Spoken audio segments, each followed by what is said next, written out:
Hey guys, it's Brian here. We're currently dealing with unprecedented times in the canyon. The calendar says the 1st of October, but the 7-day forecasts we are seeing look more like the 1st of July. Much of Arizona is experiencing a historic heat wave with temperatures at the bottom of the canyon well into the hundreds. We often hear how phantom temps are close to what we find in Phoenix. Well, in Phoenix, we never had a day over 110 after September 19th, but over the weekend, we hit 117. And we're under an extreme heat warning through this coming Sunday with temperatures again expected to top 110 every day. If that happens this coming Sunday, it will be October 6th.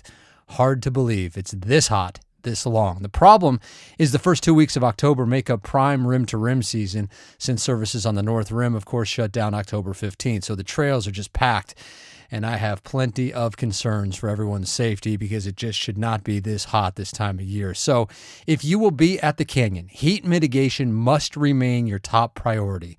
That includes avoiding the hottest and most sun-exposed times of the day and maximizing your time in the shade. Believe me, you do not want to be ascending Bright Angel or North Kaibab in direct sun on a hot day. Use our Grand Canyon shade tracker and plan your ascent around being in the shade. It makes a world of difference.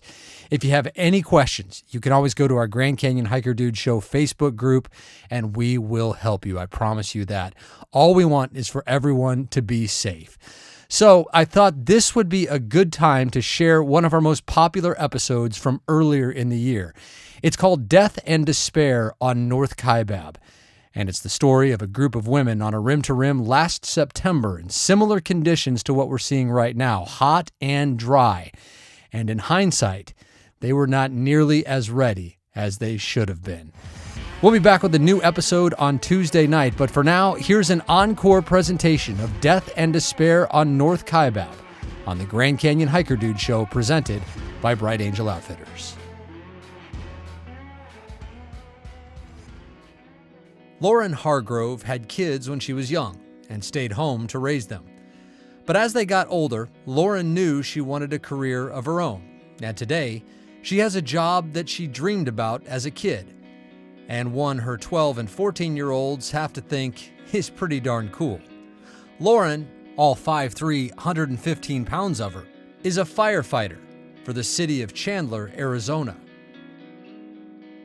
I was 31 when I got hired, so I was older. I was definitely older than most when they start that career, and I was the only female in my academy. I've been on the job now just over 5 years, and I currently drive the fire truck. So I've promoted from firefighter to engineer.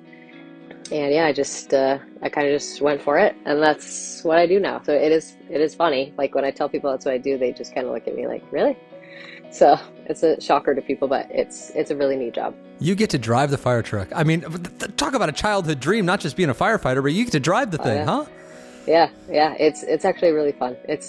I've heard from many people it's the best job in the fire department, and I would agree. I like it a lot. Not surprisingly, a fire department in the suburbs of Phoenix deals with plenty of heat-related calls. It's often that hikers will just naively think, I can take my dog and go for this 1.5-mile hike, and it just doesn't cease to amaze me that people still have that level of naivety living here in July, So it's often that we have those heat emergencies. Well, little did Lauren know on those calls last summer that she would soon be putting herself on the brink of her own heat emergency as she painstakingly planned a September rim-to-rim with 3 girlfriends and then set out on what was supposed to be the hike of a lifetime.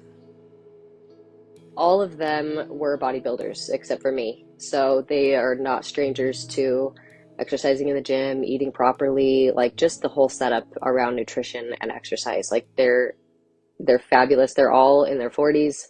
I was the youngest of the group. I think the oldest of us was like 46, 47. And then we had like a 42 and like a 39, I think. And then me, who at the time was 36.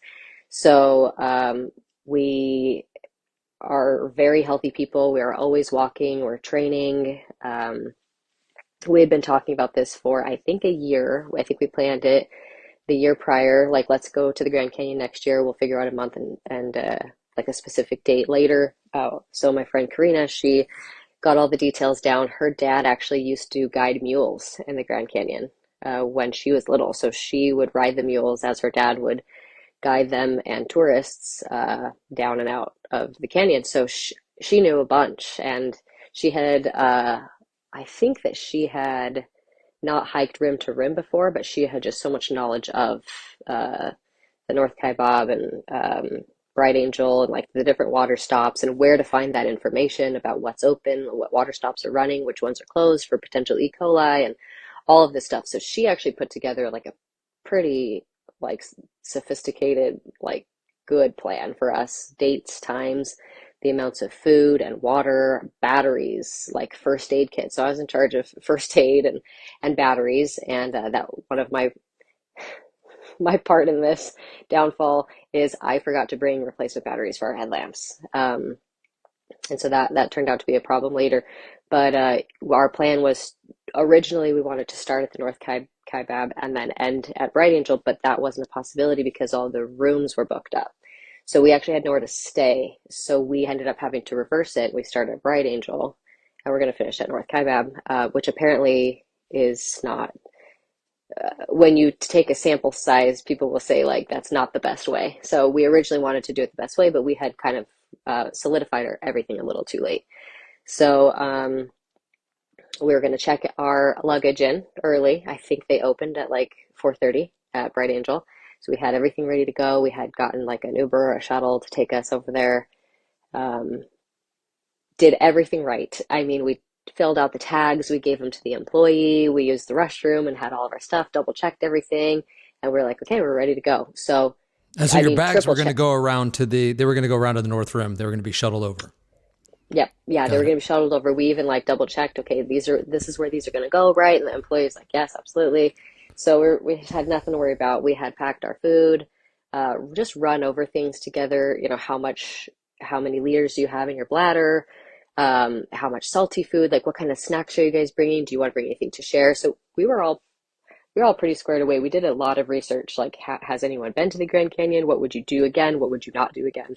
Um, so we started at 4:30 and we started the descent, and it was beautiful. It was nice. It was dark. It stayed dark for a while. And because it was dark for a while, our headlamps, a lot of the battery was used on the front end of that hike. And we had planned on being able to take the 6:30 shuttle on the other end. And I'd never done this before. So I was kind of just keeping tabs. I have a Garmin. I was kind of just keeping tabs on my watch and watching our pace. And But the plan was to take your time and just kind of enjoy the whole experience. And you figured you start at 4:30, you would have 14 hours to make your shuttle. So that was the plan. yep, that was the plan. I don't know how much we thought we would just like mosey and enjoy it. But I realized at, um, what were we at? I think I realized at mile 2 that we weren't making the time that it was going to take. So I remember ruffling a few feathers when I said, hold up." And I looked at my watch and I was like, the math isn't mathing. We're not going to make this shuttle. And my friend Karina said, what are you talking about? And so we kind of stopped and we all kind of did our thing. They have Apple Watches and they were like doing the math. And she's like, well, no, I think it's like right on. I'm like, well, we're going to have to hurry up then because we can't just be right on. Like at this point, there leaves no room for error. Like we're barely gonna make it if we make it. She's like, no, we'll be good, we'll be good. And so I'm like, okay, I just must be overthinking. I don't know. We're probably fine. So once we started going downhill, um, I felt my knee was just kind of wonky, and it was really really hurt in my fire academy.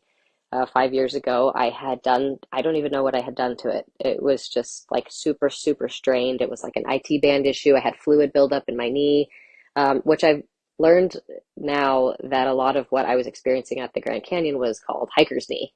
And I guess it's just like, it just gets real tight and it just eventually feels like you can't even bend it. So at about my mile 5, I started feeling that. And I was like, gosh, it doesn't feel right. It feels like something like hot and sharp deep in my knee, and it is reminiscent of the injury I had in my fire academy. That's no bueno. This is not good. And so I kept walking on it, and then it kind of just like kept going. And I was like, gosh, I feel like I almost have to like limp a little bit. Like I can't put full weight on that knee anymore. And so for 23 miles, I limped on this leg. And it was such a bugger because I just didn't have like, all of my limbs working properly. And I did have hiking poles, which I do feel like helps quite a bit, especially on the descent. Um, but my other friend Sochi, her knees started to feel a little sore as well, and she was the oldest of us in the group, but in phenomenal shape, not a stranger to cardio or hiking. And then my other friend Renee, she was having a little bit of issues with like her heart was it was just pacing pretty quick, and she was feeling like kind of dizzy every now and then. It was like, gosh, I don't know, I feel like my heart rate won't come down, and so it was shooting up in like pretty dangerously high levels. I think it was like the 160s for a good chunk of the hike. And so at towards the end, it was just getting really dangerous. But at the beginning, we were all making sure we stopped for every, outhouse and every uh, water station. And we knew according to the signs that, eat eat when you don't feel like eating, make sure you're not waiting to take a sip of water. And there's this like very graphic visual of this, exactly which one, of the guy on his hands and knees throwing up, and it's just a cartoon, but That's our good it friend just Victor Vomit. Victor Von. Okay, yeah. So Victor really, sets the scene for like how sick you can be if you're not making sure that you eat. And of course, you're not hungry when you're exerting that much energy. So we would make sure we'd stop and eat apples and oranges, and we would eat salty foods that were, higher calorie. We had protein bars, we had pickles, we had things with electrolytes, and we really balanced. I think we had tuna cans, and so we had protein, we had salt, we had carbohydrates, we had sugars and fruits, and we had our water, and we had electrolyte pouches that I would just dump straight into my bladder. And I'd fill up at every water station, even if I didn't need to, or if there was still plenty left. But I was also making sure that I was drinking quite a bit of water, trying not to overdo it either. It's such a tricky balance. Like you can get sick from too much salt, but then you can have too little salt and then pass out, and you can overhydrate and you can underhydrate. So there's like really this balance, and you can't listen to your body because your body is not telling you accurate things when you're in there, because you're either delirious and overheated, or you're just kind of like taking it all in, and you're like obliviously walking, and then it just will hit you. You're thirsty, or you're tired, or you're hungry, and people pass out and people don't feel well. So we were trying to like keep tabs and kind of override the natural inklings that you would get in your body to like eat something or drink something. You just kind of had to like stay on a schedule with it. Like, I'm not hungry, I'm not thirsty, but I'm gonna eat and I'm gonna drink and I'm gonna use the restroom. I'm just gonna like stay on this rotating schedule. How are you feeling when you finally get to like the River Rest House and you see the Colorado for the first time? It's like that's got to be a little bit of an adrenaline rush. But how were you guys feeling at that point when you finally got to the bottom? We were pretty hot. I was surprised at how hot we were. I was thinking like, gosh, this doesn't seem like it should be this toasty, but it was very cool. It was distracting for sure to see the river and water and just people like in their big rafts, and it felt a little more comforting knowing like, okay, there's a lot of people around and there is water, and um, I don't know, it just wasn't like there was no real imminent danger yet at that point. It was just kind of like we had seen a mountain goat, and we had just kind of noticed how different all the terrain was. It was like we were in different states as we were walking through. Like, this is such different turf. Like the sand is different, the rocks are different, the color of the mountain's different, like the temperatures are different. So it's like you travel through different states and countries all in one canyon trip. So we liked that. We thought that was really cool. But I remember thinking like we're pretty tired. Like we're pretty overheated, and we're still chipper. We're in good spirits and we're happy to be here. But we were feeling kind of worn down, and it wasn't really that far into the hike. And my knee was really killing me at this point. So we ended up finding a nurse's station over at Phantom Ranch, hoping maybe I could like get some KT tape or some ice, like even for a false sense of of like feeling better, almost like when you stick a band-aid on something, it's not going to heal anything, but it's just going to like make you feel a little bit better. And there was no ranger there, and there was no like first aid supplies that I could access, and so I just kind of dealt with it. We ate our lunch, and that felt really nice to sit down. It was really crowded. There was not really a lot of places to sit, but they did have water that we You could guys fill ate our packs at with. Phantom Ranch on the picnic tables out front? Yeah, we had all of our food packed from home. We didn't buy anything, but I thought it was cool that they sold like lemonade and snacks and stuff like that. It made me feel like I wasn't in this like desolate place because it was like a snack bar, you know. But we finished there, made sure we hit the bathrooms at Phantom Ranch, then we kept walking. But I remember thinking like, man, I think I'm like doing the worst of the four of us, and I am embarrassed that I'm doing the worst because I feel like in my everyday life, I do something like this the most. So I'm not really sure why I'm feeling so overwhelmed and like hot and tired. And I just remember kind of like almost like dragging my feet. In hindsight, looking back on it, as experienced as you are, and as in tune with your body as you are, and being in the condition you are, do you look back on that when you were sitting at Phantom and, you know, wondering why you weren't feeling so good? Do you think that maybe the downhill took more out of you than you thought it would? Oh, absolutely. I think the downhill was by far the hardest part of the entire thing. Like, I think, well, obviously the heat in the box with no shade was probably the hardest. But yeah, I think people just you can't really plan for how hard the descent is. And even if it seems like it's not hard, it's like later on you'll feel it. You'll feel the pressure that you put on your feet and your ankles that shoot up your shins if you get shin splints or knee aches.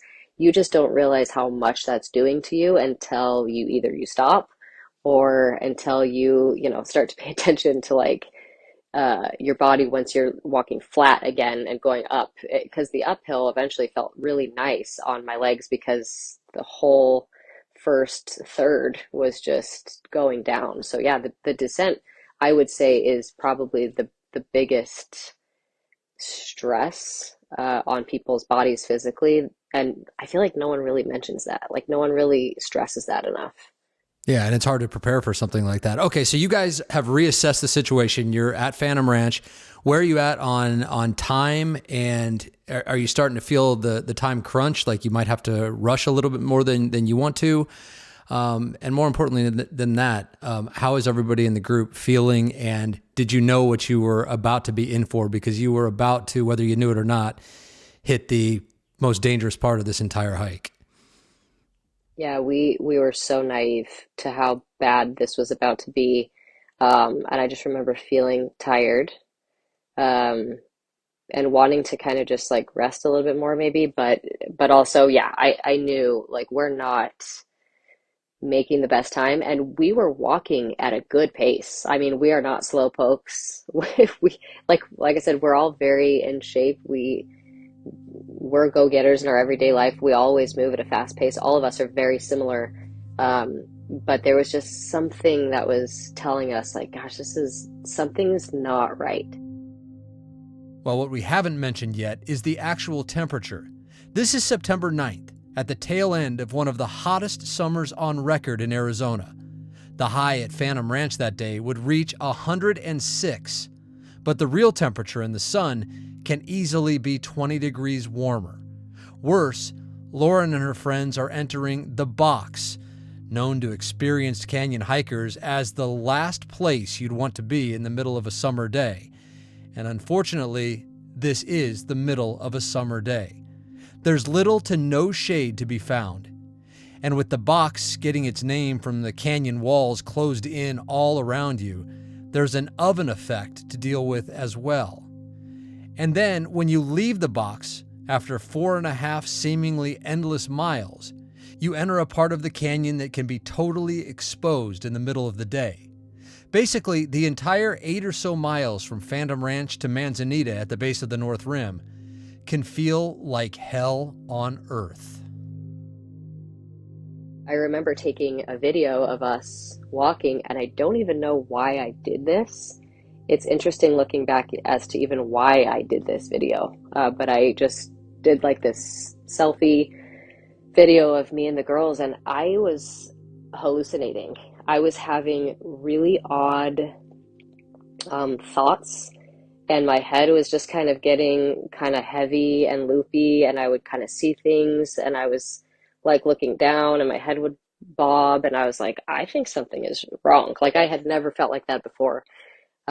Yeah, when we got into the box, it was just um, sun for miles. I mean, you couldn't find shade anywhere. There was exactly zero shade. There were some twigs, that maybe if you caught it in the right time, there might be some shade eventually, or like big rocks. But when we were in there, there was no shade to be found anywhere. I mean, you guys were there on at the absolute worst time of the day, because The the canyon worst. walls are so narrow that there is typically going to be some shade at points in the box. But if you get there right in the middle of the day when the sun's directly overhead, like you guys obviously did, your timing was just very, very unfortunate. People say it's like an oven in there. Is that what it felt like? Oh yeah, yes, like a microwave. It was so hot, and every step. And mind you, I'm still limping on one of my knees, or one of my legs because of my knee, and it just felt something was just not right. And eventually, we started getting agitated, and some of the girls would be like, "Hey, you're leaving us behind, or you're getting too far ahead," and there would be like these emotions that would surge, and I could tell that we were starting to get stressed because we were starting to get angry at each other a little bit. And that's just not how we operate. That's not how we are, even though we all have thick skin. It was just you could kind of step back and be like, okay, I don't think any of us are doing very well. Videos, podcasts, an ebook, and the Grand Canyon Shade Tracker. Be sure to check out all our completely free resources at brightangeloutfitters.com. Bright Angel Outfitters was born out of a love for the Grand Canyon and exists to help you hike your best hike. Find it all at brightangeloutfitters.com. And we'd catch some couples leaning against a rock. Like we saw an older couple leaning against a rock. And we had asked, are you guys okay? And they're like, no, like, we're not. I don't know where we are, and I don't know how long until we find shade. And they were coming from the opposite direction, and we were like, oh boy, they just looked bad. And then we'd pass another couple, and it was a younger girl and her husband. And I can't remember if she said she was pregnant, but I think she was like newly pregnant, and she just couldn't stop throwing up, throwing up, throwing up. And couldn't keep water down, couldn't keep food down. And we were like looking at each other thinking, we probably, if we see a park ranger, need to say something, because we don't know. They looked awful. Like she looked like she was flirting with death. And we tried to make sure, hey, do you need anything? And I think they said, like, if you find someone later, we're going this way, and we probably are going to need help, but we're going to keep moving. And so we said, okay. So eventually we did see a park ranger. We said, there's a couple however many miles behind us, once we saw them, and said, they're not well. If you find them, they're either in really bad shape or they're going to need probably a chopper out. And I have no idea what their fate was. I never found out. But as we were walking and I was getting really delirious, I felt like I was hallucinating. I felt like I was just off, like my head was so off. And I said, we have to go to the water. Like, I can hear it. I don't know where it is. We have to go to the creek. And there was a little sign that said creek. Were you guys out of water at this point, out of drinking water? How much did you have? And were you out or close to running out? We were close. I had 6 ounces of water left in my 3-liter bladder, and I had been drinking and filling up at every single stop. But in the box, they don't tell you how long you are going with 0 water stops. There's no water. There's just none. There was no water stops to be found from when we had last filled up to Cottonwood.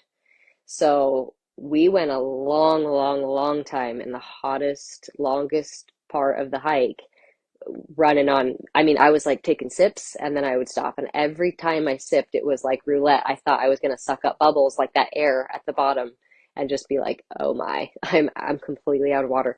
So we ended up diverting over to the creek. And even the sign that said creek this way, it just felt like it took forever for us to find the water. We finally found it, and we just buried ourselves in it. And there were bees everywhere, like just bees everywhere. And at that point, it's like, I don't even care. Just take me. I'm feeling awful. And we were just sitting in there with our clothes. We just soaked our shirts and threw them on our head. And we had our big brimmed hats, and we had our sunscreen. We had everything that we needed. We had our water filtration systems, and we were filtering water and pouring it into our bladders, making sure everything was good. And unbeknownst to us, while we were at the creek, there was a man dying right in front of us, and we had no idea. So if we hadn't diverted to the creek, he probably would have survived, but we were just in such horrible shape, and we had just kept seeing person after person in horrible shape. Why do you say he probably would have survived? So the person that found him, I think he had told us, because we actually eventually caught up to the person that had found him, said that he wasn't feeling well, and I guess he passed out and he had cardiac arrest, but the bystander had no idea how to do CPR. Oh. And that's what I do for work. And so I felt this guilt, almost like survivor guilt, because I have never quite felt that feeling in the box when I was getting really delirious. There was a part of me, very primal survival part of me, that said, you might not go home. And I don't think I've ever had that impression come to me before from my own body. Like, this could be it for you, just FYI. So we were down at the creek getting wet, and this catches up to us and bites us in the butt later, that we had gotten wet because we didn't actually dry off super great. Our clothes stayed pretty wet, which is odd for how hot it was in the canyon. You would have thought we would have dried off a lot faster, but a lot of us, or we had water that we would dip our shirts in and we'd tie it around our waist, so they stayed kind of like moist because they were folded up and tied.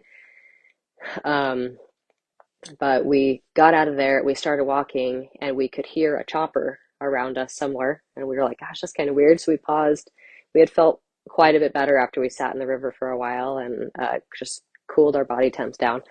We saw the chopper, and then it kind of took off, and we were like, oh, all right, well, I guess we'll keep walking. We started walking, and this ranger came running down and was like, stop, stop, stop, stop, stop. And we were the only people around. And I just was like, are you okay? And he was like, yeah, could you just stay here and find shade? And I was like, I felt bad, but I looked at him like, wait, you want us to find shade? There was nothing. I almost wanted to be like, did you hear what you said to me? Because there's not shade anywhere. And he's just like, yeah, just find some shade. He said it 2 or 3 times. And I'm like, is he not aware of what he's telling us? Because we're looking around like, there isn't any shade. There's none anywhere. And so we were just kind of standing there in the heat. And then I kind of creeped around and looked, and I just started walking towards him. And there was just a big man. I think he was probably around 6'2", dead on the side of the trail. And they were just flipping a sheet to try and cover him up. And another park ranger had been dropped off by a chopper down the way and came up with this bucket of ice. And then they were like, hey, would you guys like some ice? We have extra. And I think his container had like a first aid symbol on it or something. And we were kind of like, oh, this is ice that was for him, but it's too late. He has already passed away. So we were like, okay. So we put some in our hats, and we didn't tell them that we knew what was going on, but we knew, like, there's a dead body right in front of us. So eventually he said, okay, you can come through. And as we walked by, just this giant man in this sheet, and I think his shoes might have been a little bit poking out the bottom, and I was like, ooh, oh wow, like this was so recent. Like, we're passing this man's body and he just passed away. I mean, even in the line of work that you're in, that can never be an easy thing to see, and I'm imagining it especially shocking for the friends that you were with. Yeah, and I actually checked on them, and I just made sure, are you guys okay? Like, this is stuff that I see often. I'm not new to the dead and dying situation, but for them it was very jarring. And in fact, they actually told me it took a few days after we came home for it to catch up to them. Like, just remembering his body there and the chopper and just all of the things surrounding that situation. So we kept walking and kind of just internally silently paid our respects. And as we kept going, maybe 15-20 minutes later, we see a pretty big guy with a girl on his back carrying her, and she wasn't small. And they were with 2 other hikers, and we were like, oh man, more people in awful shape. It was just bam, bam, bam. One couple, second couple, the man who passed away, us, and now this girl on his back. And so we're like, hey, are you guys okay? Do you guys need anything? And can we help give her a piggyback ride? What can we do? And he was like, yeah, I think it was his girlfriend or his wife. And he said, just, she can't stand. She can't stand up. But I can't keep holding her. I can't carry her anymore. And so we were like, okay, so put her down. So I held her on one arm and then he held her other arm. And we were all in bad shape, but we were trying to help each other limp along to Cottonwood, which felt like a while till we could get there, but we all eventually got there. And we filled up our packs and we sat and we ate and we just really took our time. And then we were kind of picking up on what was going on, and we saw all these different rangers, and a chopper came in again and actually landed right by, I think it was an actual helipad in Cottonwood.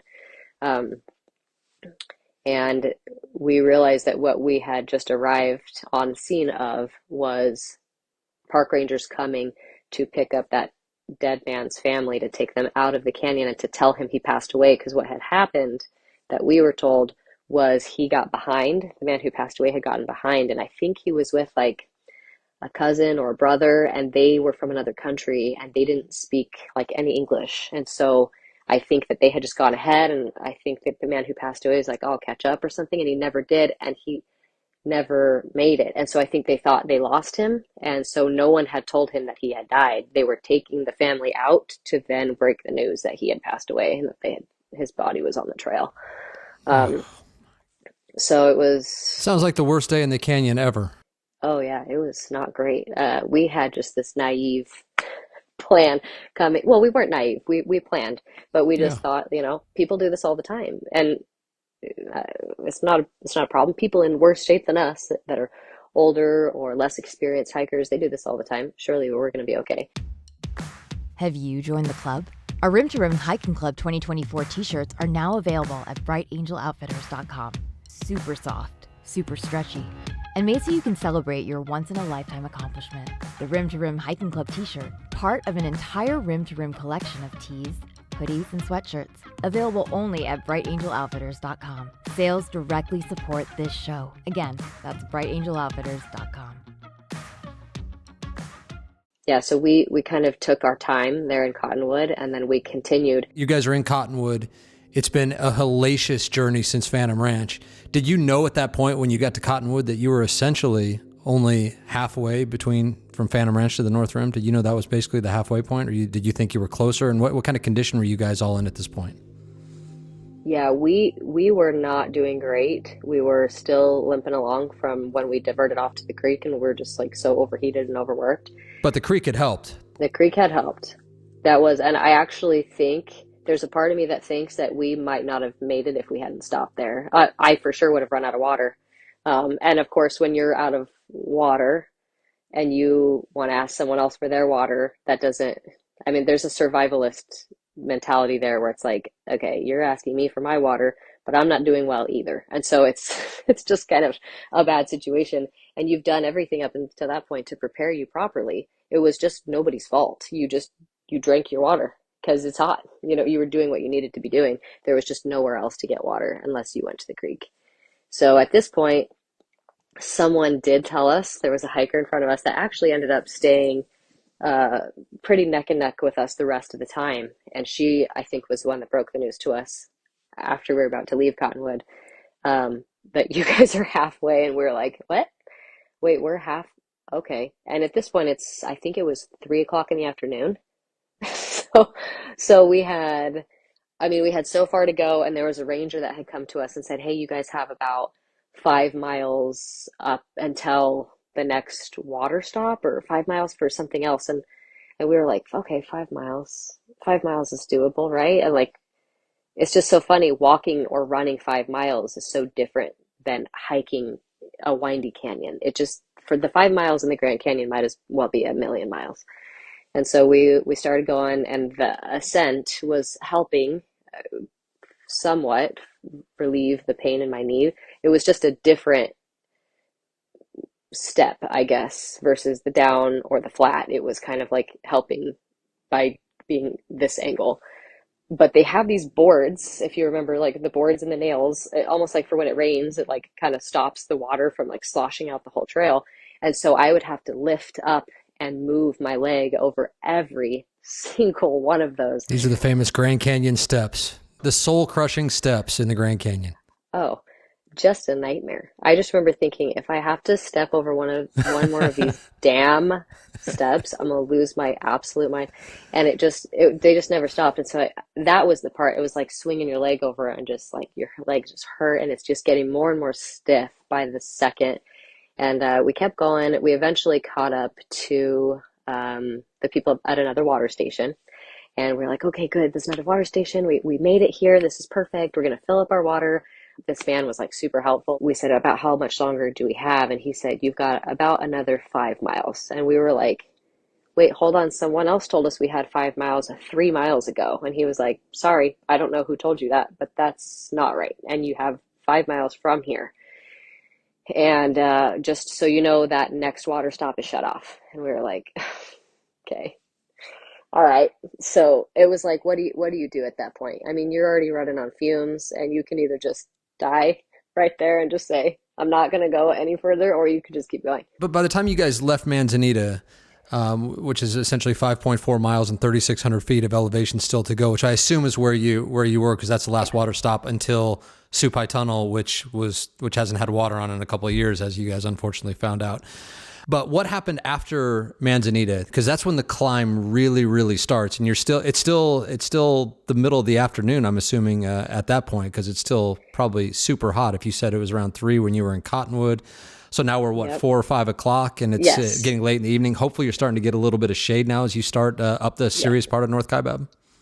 Yep, we started getting some shade, and that was nice. And then we could start taking in the scenery and enjoy it a little bit more. And we noticed that the trail up the canyon to the North Kaibab, some parts were really thin.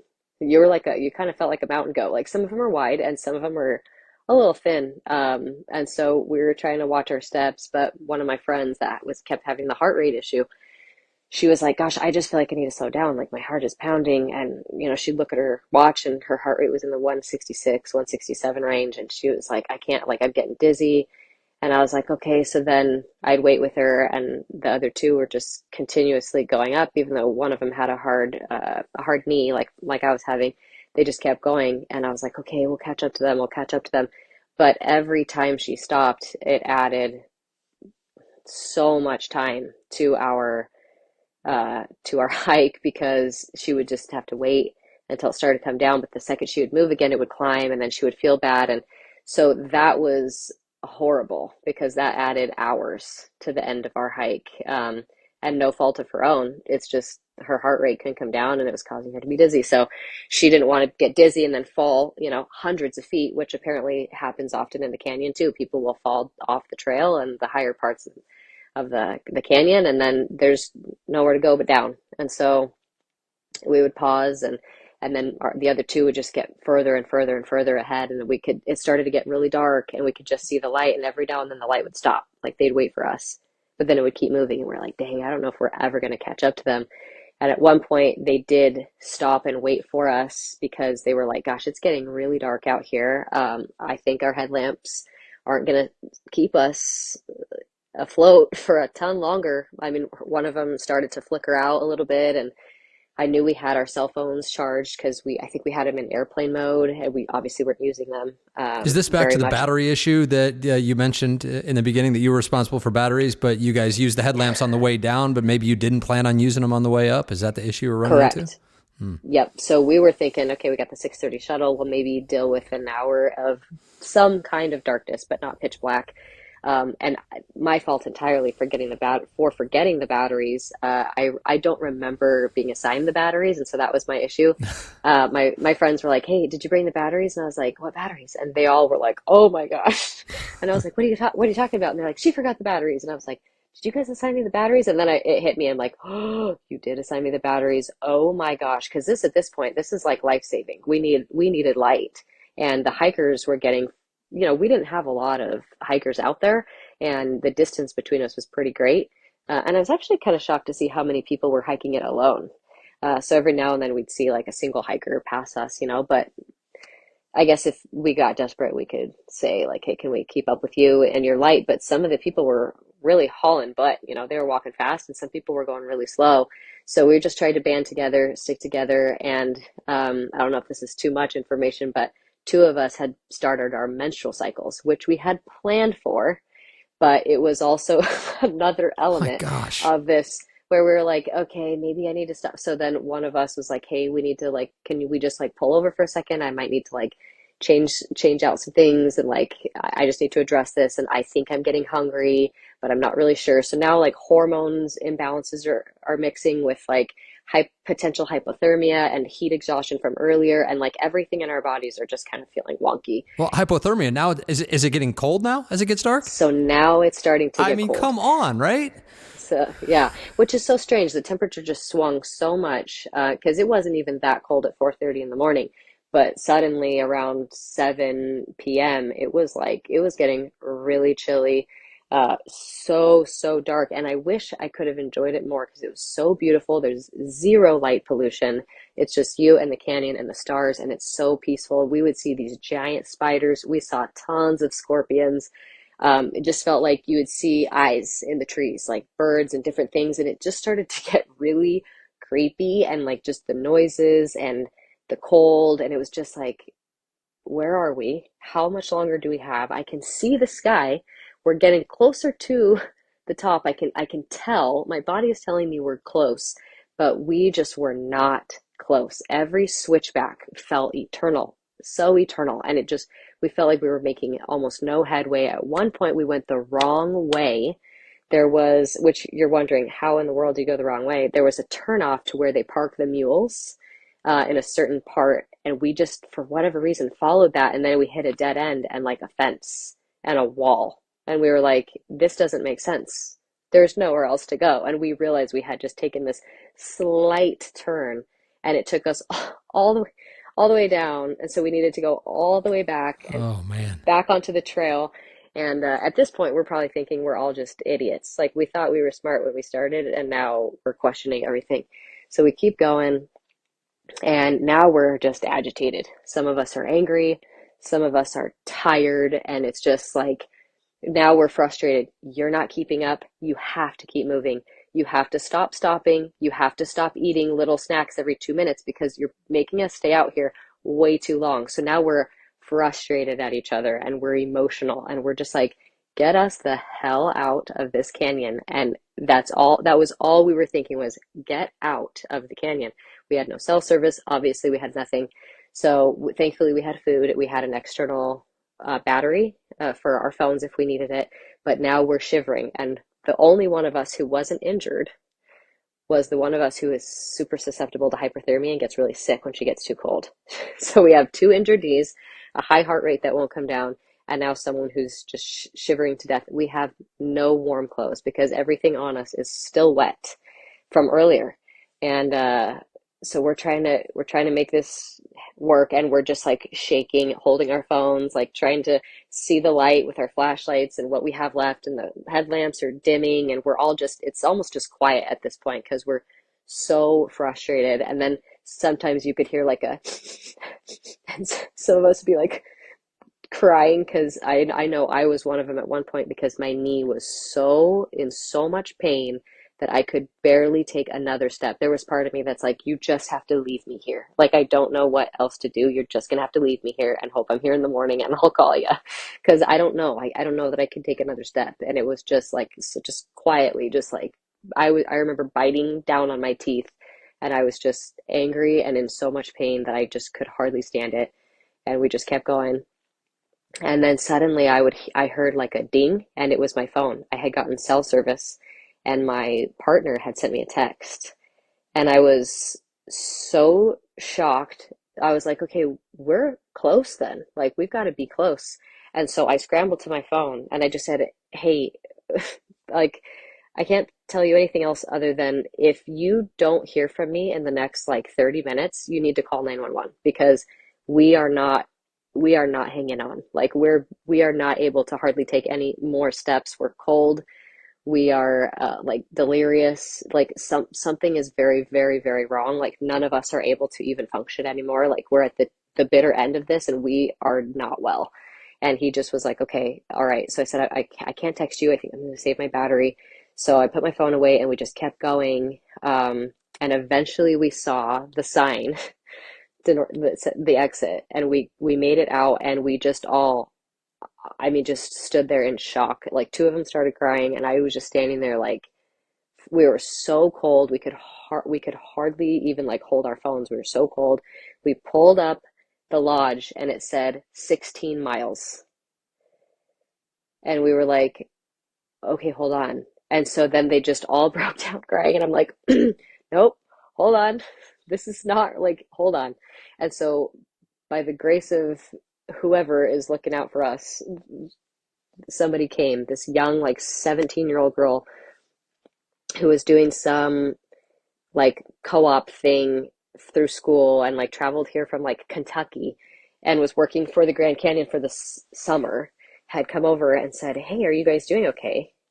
And it was let's see, I wrote it down here. I think it was 9:49 p.m. We looked up the lodge, it closed at 10. So we had 11 minutes before the lodge was closed and no one was going to answer the phone. So we called them and they were like, oh yeah, we've been waiting for you guys. We see that you're on the reservation list, but we just haven't heard from you yet. And we said, okay, we're stranded. We thought that you guys were a 2-mile walk from here. I don't know how it happened. I think the names of the lodges were similar. Yeah. And so he said, hey, don't worry about it. I'll come get you. But it's Oh, wow. it's a 26-minute drive to you.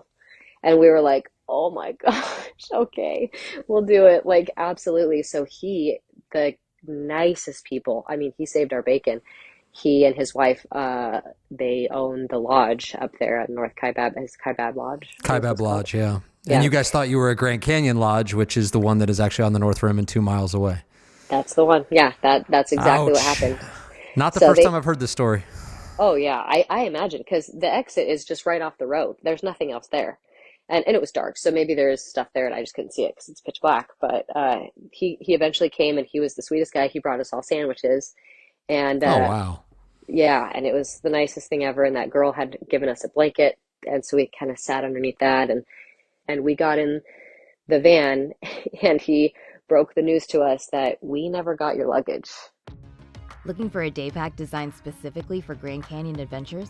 Our 22-liter, unisex, one-size-fits-most, rim-to-rim pack could be just what you're looking for. With its 6 front pockets and pouches, you can keep the essentials close and keep on moving, while the fully insulated hydration compartment keeps water and snacks cold for hours. See what the fuss is about, and why some are calling the rim-to-rim pack backpack perfection. Exclusively at brightangeloutfitters.com. At Bright Angel Outfitters, we exist to help you hike your best hike. And so we were like, okay, you didn't get our luggage? And he's like, I'm really sorry.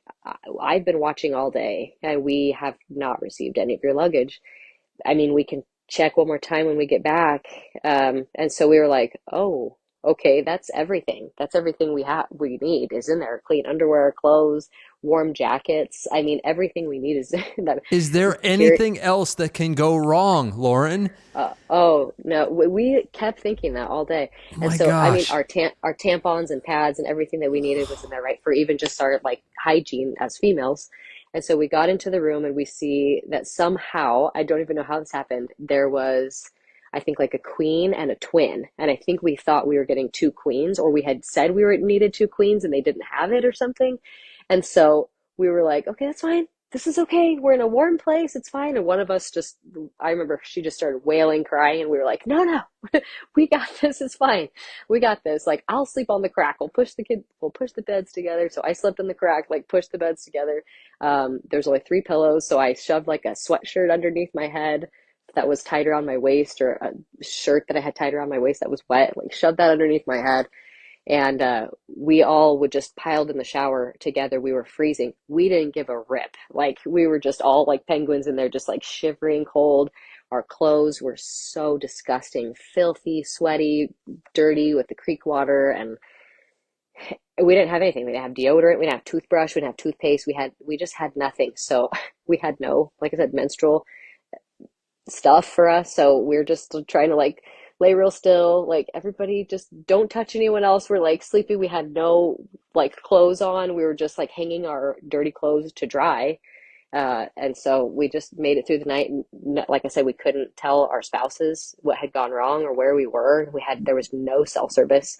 You had to hook up to the Wi-Fi in the lobby in order to get it, even just to send like an iMessage. So in the morning, they opened at 5:30, the lobby, and we hobbled down there. And you know how it feels when you've done the hike for the first time and your like calves are so tight. So we like did the Grand Canyon wobble all the way down to the lobby, and they finally were able to reach their spouses, who apparently were worried sick. Like, you guys didn't call us. You never told us you got on the shuttle. Like, where have you been for the last 12 hours? And so they kind of filled them in on that. And then we had some breakfast, and eventually the Kaibab Lodge guys called, and the Bright Angel employee who we had talked to had just never sent our bags. So he had them drive it over that day. So we just kind of waited all morning until they drove the bags up. We got our bags, we were able to change our clothes, and then we made the 6.5 hour drive home to Phoenix. And it was like the most sobering experience. And I knew I wasn't going to be able to rest until I was in my bed at home, safe. And I was supposed to go to work for a 48-hour shift the next day, I believe. And I was like, there's no way. I'm not going. I cannot work tomorrow. I can't even step off of a fire truck right now. I can't even take a step to the bathroom. So I ended up calling off that day of work. And the rest is history. We haven't been back, and I don't think any of us are planning on going back. But whenever anybody asks me if they should go, I'm like, yeah, absolutely. Just don't do what we did. I mean, just in hindsight, is there any question that it was the heat that ultimately did you guys in? Oh, yeah, absolutely. Yeah, there's no doubt about it. My friend told me she hiked it in May, though, and that she got a freak snowstorm come through. And she said she had she did not prepare for that. She was like, I was freezing. There was so much snow. I didn't have warm clothes. Like, I didn't plan for that at all. And I don't think the weather even predicted it. So I think the Grand Canyon is it's almost like a living, breathing thing that like it decides who it keeps and who it will destroy. I don't know that there's a rhyme or rhythm to who the Grand Canyon will like completely like curse and who it will bless. I don't know. It's just strange. I have a lot of respect and reverence for the Grand Canyon after being in it. You wrote very sobering accounts of your journey on the Grand Canyon Rim to Rim Facebook group, which is an invaluable resource for so many people. And one line really, really stuck out. It's when you said, at one point, we all had individual coming to Jesus moments where we knew there was a chance we weren't making it out alive. Do you remember those moments? Yep. Yeah, those were the moments right after or right before the creek where my body just had told me, like, you're probably not going to go home. And I remember thinking when I sent my kids, actually, this is super interesting. I sent my kids, my partner and his kids, and my parents all a postcard from Phantom Ranch. And I remember when I wrote them the night before we started, knowing that I was going to mail them at Phantom Ranch, I remember when I wrote those thinking this could be the last thing anyone ever hears from me in my own writing. And I had no reason to think that because I had never even started the hike yet. So it's super creepy looking back, thinking that it's like my body knew that there was some impending doom. And then it was just that like reminder when I was diverting to the creek with six ounces of water left and 100 and whatever degrees in the box. It was almost like someone just came up and whispered to me, like, you're not going home. Like, there's a very big chance that you're not going home. And then we saw the dead body, and it was like, okay, this isn't just a thought. This isn't just a damning thought. This is a very real possibility that we might not ever see our kids or our parents or our siblings or our partners ever again. So what is it that you would want people to learn from your experience? I have no idea what advice I would even give because I feel like we did everything that common sense and science would tell you to do. But you just don't know if the Grand Canyon is going to pick you to live or pick you to die or pick you to struggle or pick you to succeed. I don't know. I actually have no idea what advice to give other than just know that it could go very, very badly and plan for that worst case scenario, because you don't really want to be carrying extra weight with jackets and things when you're like, why would I carry this? It's 120 in the box. But in 3 hours when it gets dark, you're going to be shaking cold. Like I don't even know what advice I would give. It's some stuff is just bad luck, I think, too. And I would do it at a much cooler time of the year. And I'd probably just make sure it wasn't, that time of the month when I'm more tired maybe, or my body's more depleted. I would probably plan around the calendar a little bit better. It all starts with the one box her group might not have paid as much attention to as they probably now know they should have. Time. Time of year and time of day. It's not hyperbole when it's said that hiking the canyon in the summer can be deadly. Hikers die every year, and heat-related issues are the number one cause by far. Staying out of the direct sun and hiking, either at night or at times when you know you'll have shade, give you the best chance of having a safe hike. I can tell you from personal experience, and as someone who lives in Arizona and regularly hikes in the heat, that there is no way, none, that I would consider being in the canyon in the middle of the day during the summer, no matter what. What I do on Rim to Rims in the warmer months is first check the Grand Canyon shade tracker to see how early in the afternoon or evening I can start so that I'm guaranteed shade when I get to the tough parts. For example, north to south, I'll see when there will be shade from Cottonwood to Phantom Ranch, and then I build my itinerary from there. So if I can see Cottonwood will be fully shaded by 4, I might start down North Kaibab at 2, so I know when I get to the hottest sections, I will have shade. The trade-off, of course, is that you'll do a lot of the hike in the dark, but there's just really no good way to do it in summer. And if you do it like it's traditionally done by starting at 4 or 5 in the morning, that's what you always hear people doing. Well, you're going to get hit with direct sun and heat at some point if you do it like that. So the best time to do it in summer, well, it's not to do it in summer. But I get that it's the only time a lot of folks can actually do it. So it's just really unfortunate that prime Rim to Rim season is in the worst time of the year in the canyon. If you can swing it somehow late October to December 1st when they shut the North Rim gate for the season, that's by far the most opportune time to do it weather-wise. I do wish there were a better solution, but unfortunately, that is just the nature of the Grand Canyon. And thanks to Lauren for sharing a story that I just think is so important for folks to hear as they plan their hikes in the warmer months in the Grand Canyon. All right, that's it for now. My name is Brian Special, encouraging you, as always, to go hike the canyon. Take that first step, embrace the journey, and when you get there, whether it's for time goals or taking your time, just hike your own hike and marvel at one of the most spectacular experiences you'll likely ever have. And for the record, I do hope Lauren and her squad give it another go because, man, I just hate that they missed out on the magic of the canyon. So Lauren, guys, give it another shot. I promise you're not going to be disappointed this time because you're going to know what to do and it's going to be a much better experience for you. All right, we'll see you next time on the Grand Canyon Hiker Dude Show presented by Bright Angel Outfitters.